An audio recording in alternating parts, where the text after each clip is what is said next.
के मार्का हक में बदतरीन शिकस्त की हजीमत, भारत के हवास बहाल ना हो सके।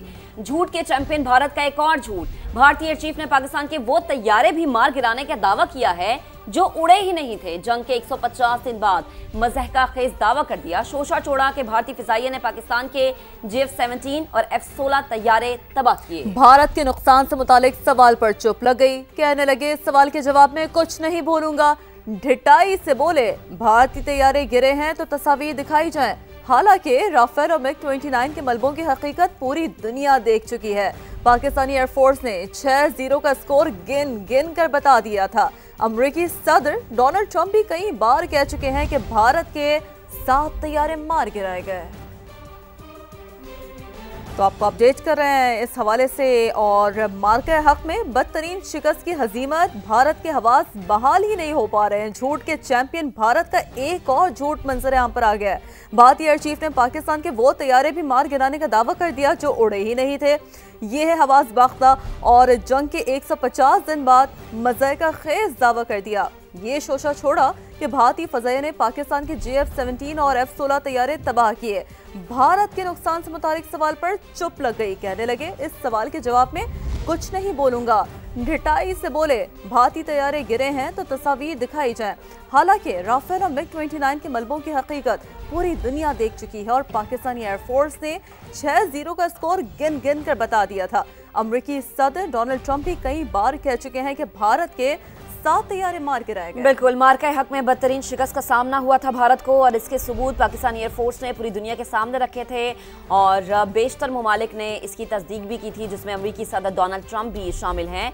लेकिन भारत की जो हालत है वो ये है कि अभी तक अपने हवास बहाल नहीं कर सका, अभी तक इस शिकस्त को तस्लीम नहीं कर सका, इसीलिए झूठ पे झूठ बोलता जा रहा है। मनासिर भी हम आपको दिखा रहे हैं कि किस तरह पाकिस्तानी एयरफोर्स ने भारत के तैयारों का जो कचरा है वो बनाया था और पूरी दुनिया के सामने पाकिस्तान ने ये कचरा दिखाया भी था। तो भारतीय चीफ का पाकिस्तान के 5 तैयारे गिराने का मज़हका खेज दावा। इसके ऊपर एक और मज़हका खेज बयान ये है कि वो तैयारे गिराने का भारत ने दावा किया है जो कि पाकिस्तानी एयरफोर्स की जानिब से उड़ाए ही नहीं गए थे।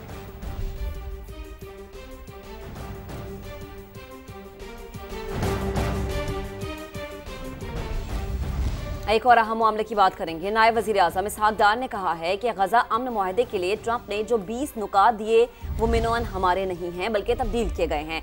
8 मुस्लिम ममालिक ने जो ड्राफ्ट तैयार किया इस पर फोकस रखेंगे। कौमी असम्बली में पॉलिसी बयान देते हुए इसहाक डार ने मजीद कहा कि ट्रंप के नुकात पर ट्वीट के वक्त वज़ीर आज़म सफ़र में थे, उन्हें इल्हाम नहीं था कि ये हमारे नुकात नहीं। वाज़ेह किया कि मसला फ़लस्तीन पर सियासत की कोई गुंजाइश नहीं, फ़लस्तीन पर पॉलिसी में कोई तब्दीली नहीं हुई है, हमारी वही पॉलिसी है जो कायदे आज़म की थी।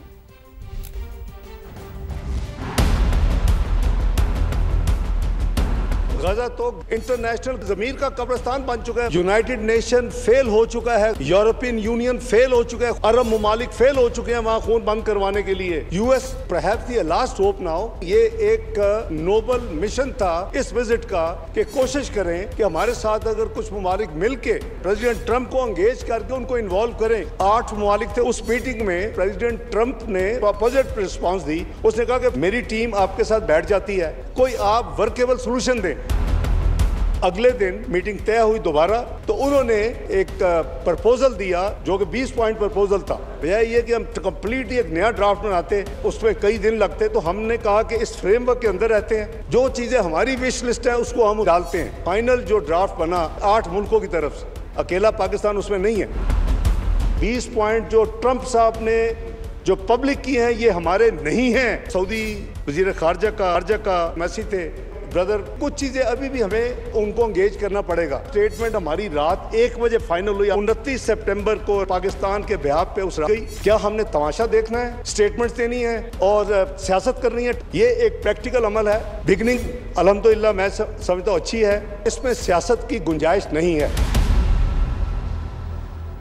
आगे बढ़े और आपको बताएं कि ऑपोजिशन रहनुमा असद कैसर का इसहाक डार की ब्रीफिंग पर एतराज। कहा कि नायब वज़ीर आज़म ब्रीफिंग के दौरान कंफ्यूज नजर आए, वाज़े बात करने के बजाय आए बाएं शाएं करते रहे। सवाल उठाया कि क्या बड़े फैसलों से पहले पार्लियामेंट से मुशावरत जरूरी नहीं थी? प्राइम मिनिस्टर साहब ने जो इस वक्त डिटेल पार्लियामेंट के सामने रखी है वो खुद भी काफ़ी कंफ्यूज नजर आए और बजाय इसके कि वो स्पेसिफिक बात करते, टू द पॉइंट बात करते, वो आए बाएं शाएं में आगे पीछे घूमते रहे। जब आप इतनी बड़ी डिसीजन लेने जा रहे हैं तो उस डिसीजन में आपने इस पार्लियामेंट से कोई मशावरत करनी थी कि नहीं थी? आप इस पार्लियामेंट से तजावीज़ लेते। आपने तो शायद अपने जो आपके पार्टनर्स हैं, आपके जो कुलीग्स हैं, उससे भी मशावरत नहीं की और अकेले जाके बगैर कोई पाकिस्तानी कौम से पार्लियामेंट से कंसल्टेशन की बड़ी बड़ी डिसीजन ले। मियां साहब को क्या जल्दी थी कि अभी मिस्टर ट्रंप का वो 20 नुकाती पॉइंट भी नहीं आए थे, क्या उसने ट्वीट कर दी? इसमें फलस्तीनी अवाम की राय शामिल न हो, वो किसी तौर पर काबिल कबूल नहीं है। अब आपको बताएं कि नायब वज़ीर आज़म इसहाक डार ने कहा है सऊदी अरब से दिफाई मुआहिदा अचानक नहीं हुआ, इस पर तवील अरसे से बातचीत चल रही थी। हरमैन शरीफैन के मुहाफिजों में शामिल होना खुशकिस्मती है। कौमी असम्बली में ब्रीफिंग के दौरान बताया कि कई ममालिक ने पाकिस्तान से दिफाई मुआहिदों की ख्वाहिश का इजहार किया है। इतने मुल्क मिल गए तो ये एक नया नेटो बन जाएगा। पाकिस्तान जल्द 57 इस्लामी ममालिक की क़यादत करेगा।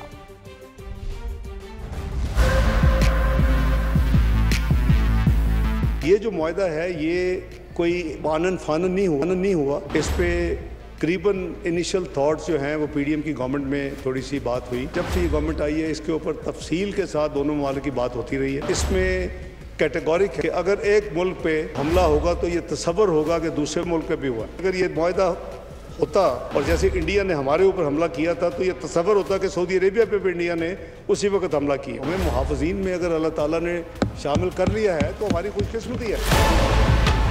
कई ममालिक ने इस मुआहिदे के बाद इंटरेस्ट शो किया कि वो भी पाकिस्तान के साथ ऐसा मुआहिदा करना चाहते हैं। कुछ अरब ममालिक भी हैं, कुछ नॉन अरब ममालिक भी हैं जो कि इस्लामी ममालिक। अगर इतने ममालिक मिल जाते तो वैसे ही शायद ईस्टर्न नेटो बन जाएगा। ये मेरा तो ईमान है कि Pakistan has to lead Islamic उम्मा वन डे इंशाअल्लाह। आप एटमी कुव्वत, मिसाइली कुव्वत हैं, अब आपको मुआशी कुव्वत बनना है और मुआशी कुव्वत यूनिटी के साथ होगी। मुआशी कुव्वत लड़ाइयों के साथ नहीं होनी। हमें मिल के पाकिस्तान को लेके जाए और इसका पोटेंशियल है। पीपल्स पार्टी का वज़ीर आला पंजाब के बयानात पर कौमी असम्बली से वॉकआउट और ऐवान में वापसी। नवीद कमर ने कहा कि हुकूमत से मुज़ाकरात के बाद भी हालात जूं के तूं हैं। जब तक ये मसला हल नहीं होता ऐवान का हिस्सा नहीं बन सकते। नायब वज़ीर आज़म की दरख्वास्त पर पीपी अरकान ऐवान में लौट आए। इसहाक डार कहते हैं गोलाबारी और जवाबी गोलाबारी रोकना होगी। तमाम मामलात अफ़वाम व तफ़हीम से हल हो सकते हैं।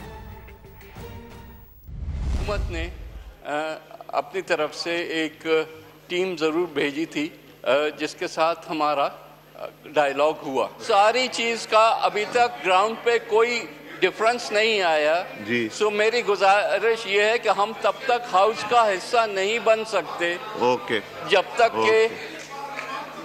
के इस मसले को हल न किया जाए। सो हम आज वॉकआउट कर रहे हैं। ये मामलात ऐसे नहीं है कि हल नहीं हो सकते। मामलात उधर से भी मामलात हैं, उधर से भी हल करने वाले हैं, दोनों तरह से हल करने वाले हैं।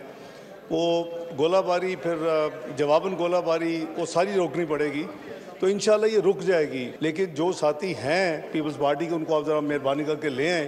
तलाल साहब ज़रा ऊपर चले जाइएगा मीटिंग।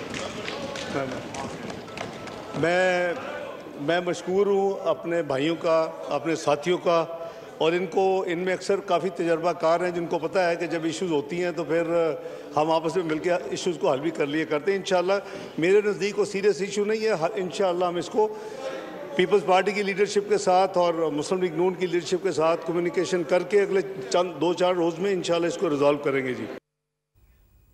खबर यह है कि नायब वज़ीर आज़म इसहाक डार की पीपल्स पार्टी को मनाने की कोशिश, जारी क़यादत से दोबारा राबता कर दिया। पीपल्स पार्टी के तहफ़्फ़ुज़ात वज़ीर आज़म के सामने रखने की यकीन दहानी भी कराई। तफ़सीलात जानते हैं समा के नुमाइंदे उस्मान जावेद से। उस्मान, ये क्या मामला हुआ, बताइएगा। देखिए, पाकिस्तान पीपल्स पार्टी और नून लीग में लफ्जी गोलीबारी के मामले पर इसहाक डार की पीपल्स पार्टी को मनाने के जतन जारी हैं। नायब वज़ीर आज़म इसहाक डार का पाकिस्तान पीपल्स पार्टी से आज दोबारा राब्ता हुआ है और इसहाक डार ने पाकिस्तान पीपल्स पार्टी के तहफ़्फ़ुज़ात वज़ीर आज़म शहबाज शरीफ के सामने रखने की यकीन दहानी कराई है और साथ साथ ये भी दावा किया है कि शहबाज शरीफ से पीपल्स पार्टी के तमाम तहफ़्फ़ुज़ात सामने रखकर मामला खुश असलूबी से हल करवाने की जिम्मेदारी लेता हूँ। उम्मीद है है कि मंडे को जो कौमी असम्बली का इजलास है उससे कबल तमाम मामला हल हो जाएंगे। पीपल्स पार्टी के हवाले से कहना है कि कौमी असम्बली के इजलास सोमवार को है, तब तक मामला हल ना हुआ तो बहुत शुक्रिया, आपने बड़ा तफसीलन हमें अपडेट किया।